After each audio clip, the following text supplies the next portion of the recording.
So hi everyone, today in this video we're gonna develop another mental model that can be useful for you, since mental models are representations about how the reality works, and as much more you grasp them, so higher is the probability of you getting what you want, that is prosperity. But you to get prosperity you rely in your decision making, since prosperity is kinda so the need that you have for having a successful life, and the need for having prosperity is you taking actions, and then so you need to take decisions to select what's going to be the actions that you're going to do. So you need to have the decision making sharpened, as well a bit of creativity or knowledge about so what are the hypotheses of action that you have.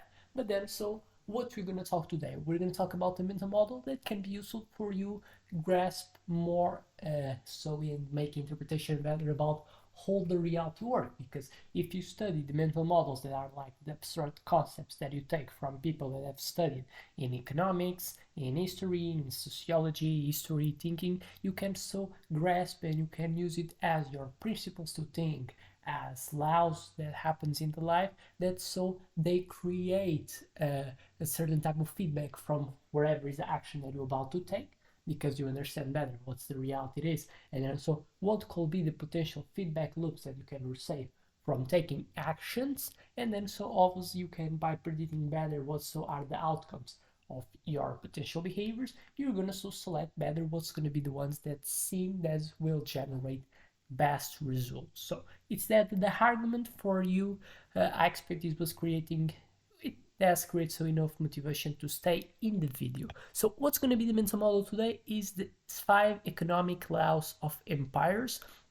And now, so it's another mental model that's focused on economic systems and historical resilience. It's like so the synergy between economics and history, both studied, and then so it gives us what are like 5 economic laws that empires have to kind of get or exist on them that so can be important. If we ignore them, can so create collapse, and then so obviously we need to take care about it to balance and foster more in terms of longevity. So first, what's the point that we have to look? The currency stability, the trust anchor. So what it is, a reliable medium of exchange like gold, silver, or fiat, so that retains value. So a coin that doesn't lose value, doesn't have that much so variance over the time. It's important to have, because obviously what can happen is if the currency crisis erodes the trust in institutions, and so can be not existent, and then so people as well they deal with so a lot of variance, and no, they do not have an environment that's stable. And if we're in present environment that's not stable, that's one of the most important things that the government has to provide, is a stable environment. And then so if they don't, by being having a wrong type of monetary policies, and then so obviously creates inflations or sometimes deflations, neither two are good. And then so obviously you can be present in an environment that people don't believe in institutions because they don't manage well the resources, the currencies that are important so to make an economy work without so having intervention of the government. We're existing a medium that everyone relies, and then so is decentralized enough to people make operations between themselves, and then obviously so it has to be well managed to people having and putting credits on it.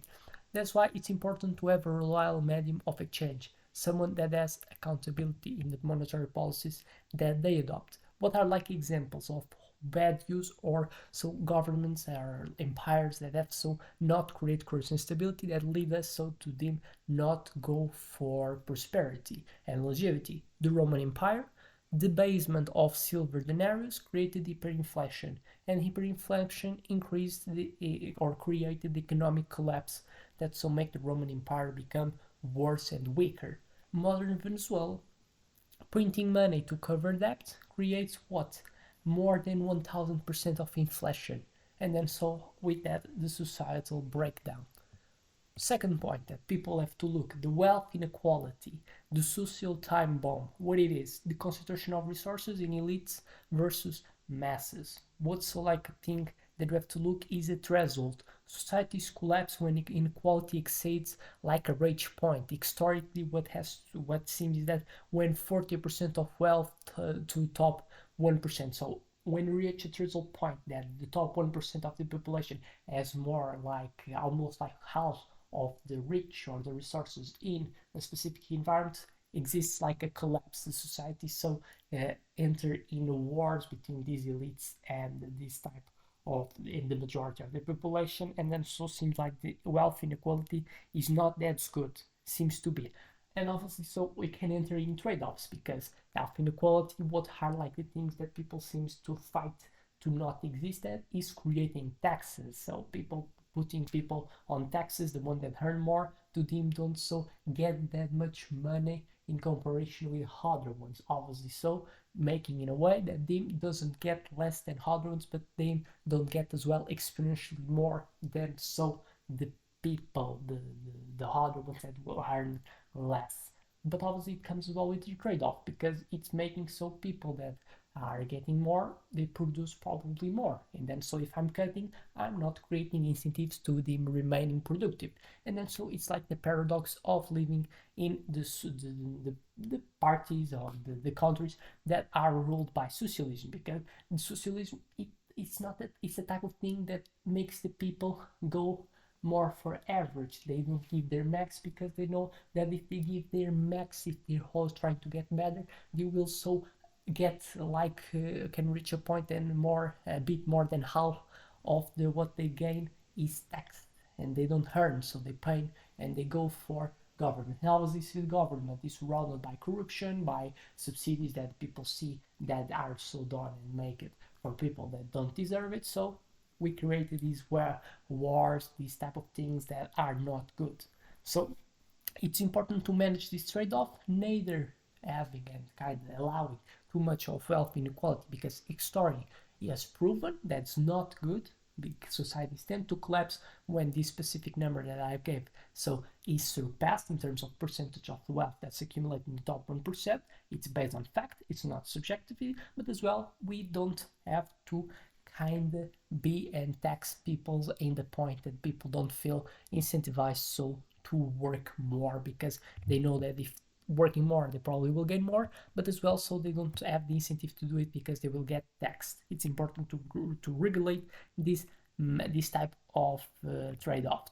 So another point, the trade networks, routes and partnerships that secure resources and knowledge. What's the risk? Over dependence on single patterns like the Europe reliance on Russian gas created the 2022 crisis that so we still live present, and increases of certain prices of the electricity and other type of things that people use as a resource for their energy. So it's an example that it's important that our networks have to be a bit more diversified, because if we just rely on one specific nation or culture or civilization, then so we can fall in a type of thing that is, if that type of relationship becomes worse, then so in a sudden I don't have these resources and I enter in scarcity.